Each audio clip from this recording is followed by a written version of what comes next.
What really needs to take place? Well, come on, let's put the endorphin rush aside, because that only lasts for a certain time, and then meaningful endorphin rush has to start, right? Because the connection is always hormonal. Here's what I tell people to do. And if you don't deviate from this, that endorphin rush and that smell and all those things that get involved with that, the hormones don't take over. What do you want? What did I do before I met my wife? I wrote out the 100 things my next spouse had to have, non-negotiable.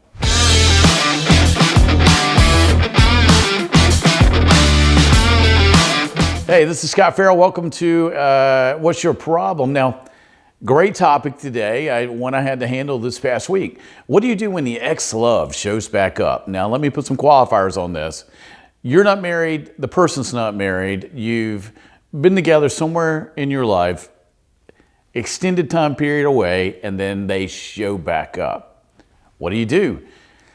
Well, let's unpack this one piece at a time, because unless you got married right out of high school or college and you're still married, that happens to a lot of people. And it happened to me before I got married to my wife. Now, I've been with my wife, golly, let me do the math, 16 years. So previous to 16 years, that happened to me.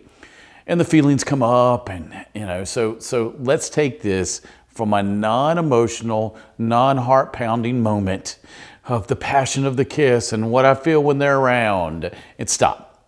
Let's go through this. Now, ex-love, someone you loved previously that you're not currently with. Okay, so that's our qualifier.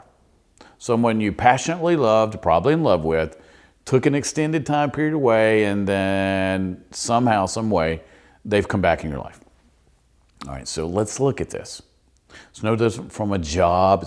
Why did I leave my job? Why did I stop doing that exercise and do this one? Why did we stop dating originally? All right. Normally, these are what people tell me. They were cheating. We couldn't get along. They had a substance abuse problem.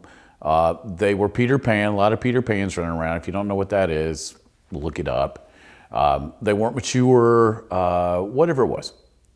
Has that changed? Now, I get it. Endorphin rush, I get it. If we have an endorphin rush, we have a connection, it's done through smell.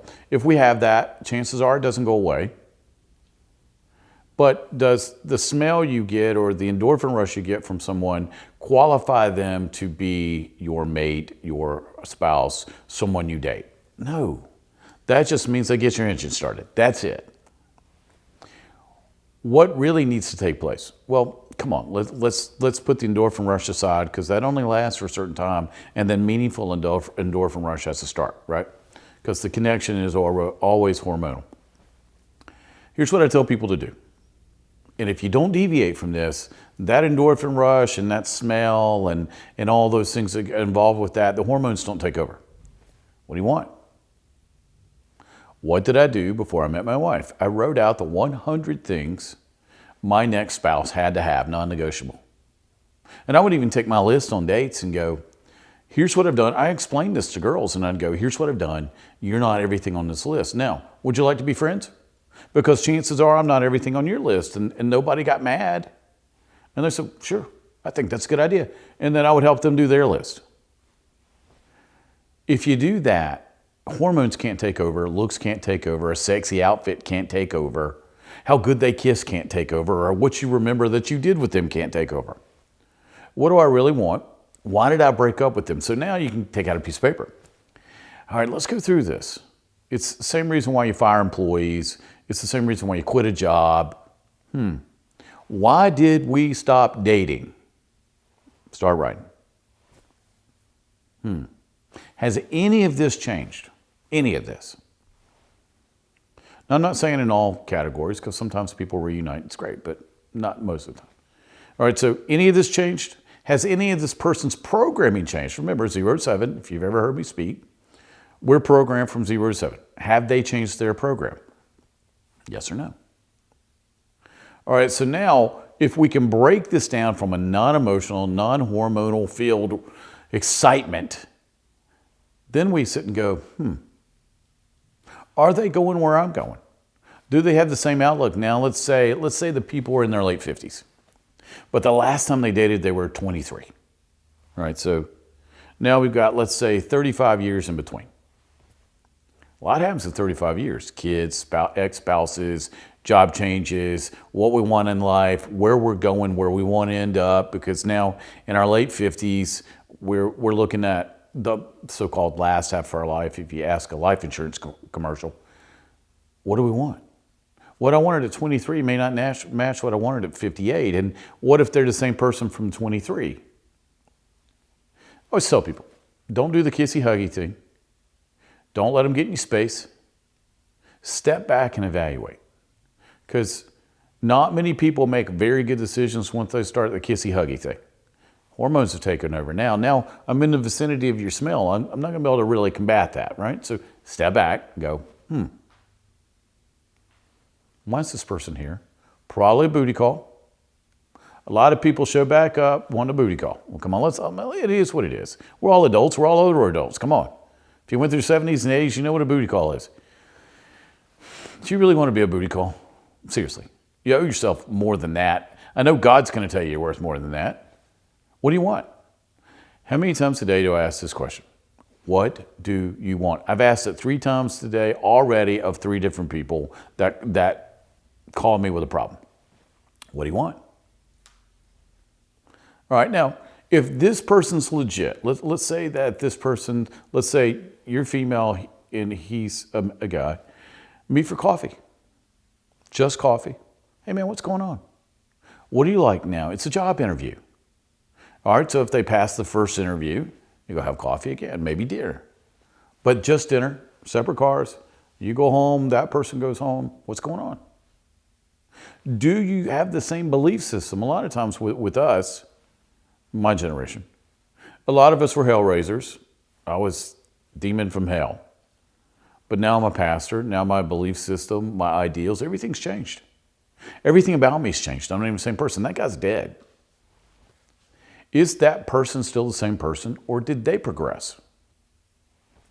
I've probably worked with, in the last 2 years, 20 couples that experienced this, right? Guess how many made it? Goose egg, none. And they'll call me and go, man, it feels like high school again, and all these things. I'm like, is it high school? Remember, we got out of high school a long time ago. Don't even remember high school, right? Our kids are out of high school, and now we have grandkids. Are we really wanting to replay that? Because I don't want Peter Pan or Mrs. Peter Pan. And what's different about the person now? Have they progressed? Are they where you are? Do they want what you want? And the answer is normally no. Now the people will date them 4, 5, 6 months and then get their heart broken and realize, oh my gosh, you haven't changed at all.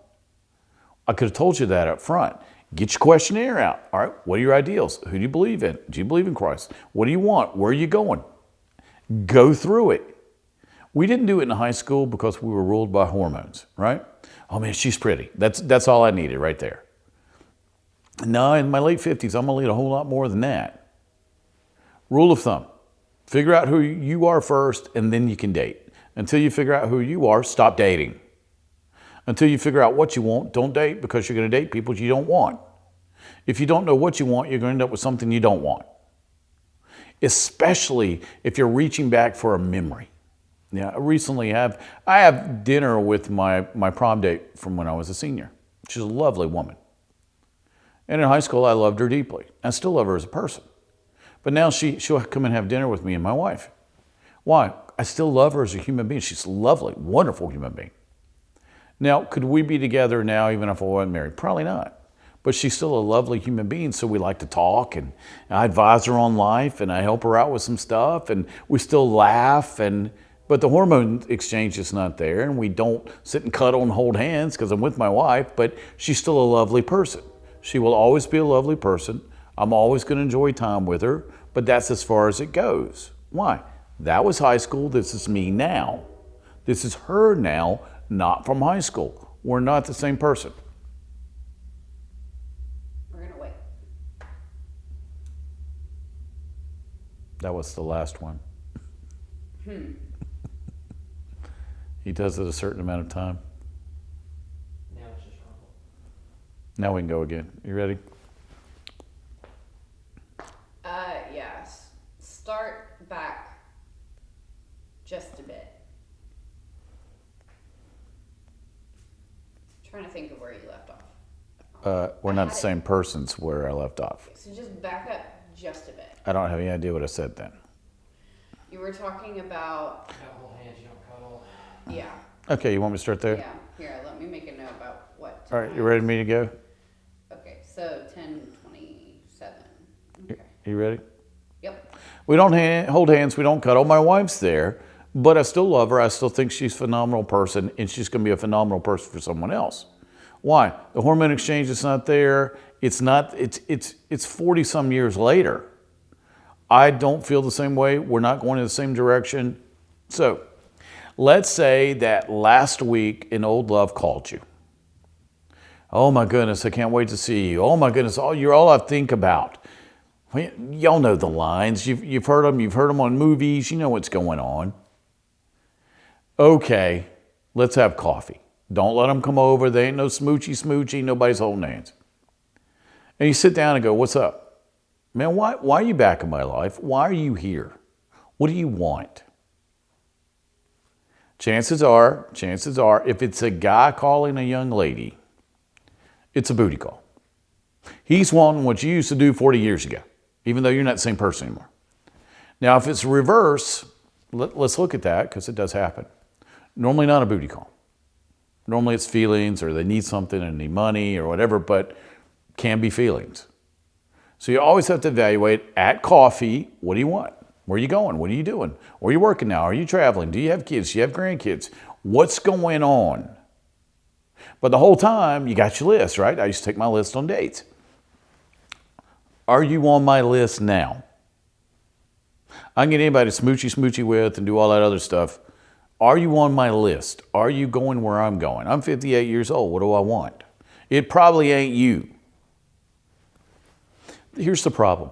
We've got a lot of people running around out there that don't know who they are, don't have self-esteem, been beaten down by the world, told they weren't beautiful, told they had no value, and then they start grasping on to whoever shows them some attention. Stop. That is not the way to date. God thinks you're wonderful. He created you. You are wonderful. Jesus went to the cross for you. The Holy Spirit gave you power. All right, you're the righteousness of Christ if you're a Christian. Now you're royalty. Act like it. Would a royal princess just date some guy who came by for a booty call? And the answer is no. She would be like, no, you're not good enough. Nope, you're not on the list, man. I ain't doing this. I want X, and I'm going to hold out till I get X. That's how you handle that situation. So if Romeo's shown up or if the princess of your dreams has shown back up, there's a reason why, and there's also a reason why y'all stopped dating. Just remember that. Play that back. Who are you now? Where are you going? What do you want? And let what you want now going forward dictate who you date and who you let back in your life. All right, if you have a question, go to our website, wyppodcast.com. If you have a problem that maybe I have not covered or want me to cover, it's problem@wyppodcast.com. Also, subscribe button, hit that. And if you know someone that's going through this, and if you're our age, chances are this has happened to a friend, let them see the video. Maybe it'll help them. Remember, I have a consulting company. I'd be glad to charge you to do this and help you, which what do we do with my company? We solve problems. You have a problem, we come together, and we find a way to work this out to make your life better. That's what we do. So wyppodcast.com is how you find. You also have resources on there. You can go by our Facebook page. Do what you got to do. Now, remember, if an X shows up, don't let hormones take over. Let logic and reason be what got you. All right, I'm Scot Ferrell. Thanks so much for stopping by today for What's Your Problem? I'll see you next time.